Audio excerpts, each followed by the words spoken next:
So in this video we'll be going over the M71 macro and how it functions. And in order to find out the code for the M71 macro, you can head into your settings, configuration, hardware PLC, M71. And this is the macro that's going to be typically listed at the start of your plasma cutting G-code file. So as you can see, the M71 is composed of a number of functions right here. Those include things like our plasma probe, our move to pierce height, our wait times, the start THC function, etc. And all of these are defined in our func IHC and func plasma files that are included right here. And you can find them at the bottom with the other PLC includes. So if you go into func IHC, you can see the plasma probe, for example. And in the func plasma, you can find things like the start trigger 1 and 2, etc. Now if we head back into the M71 file, we can see that these functions define the different stages of the THC process. And in many cases we don't actually need THC to be turned on or to have any sort of THC related actions being taken when we start the code.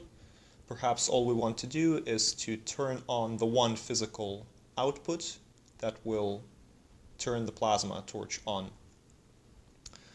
And for that we have this port set output plasma command right here, and the output plasma stands for the plasma output port that's defined in the pins H file. And if we go right here, we can see that our output plasma is defined as output 15 in this case. We can change it to something else, let's say output 13. Press the save all, build all, and send buttons.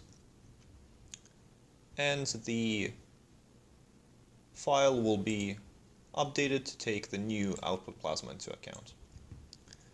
Next, we have already commented out all of the other functions. So if you have any of these and you would like to get rid of them, just add 2 forward slashes in front. Again, press the save all, build all, and send buttons if you've edited this file at all, making sure that you only have the port set command that's going to be active.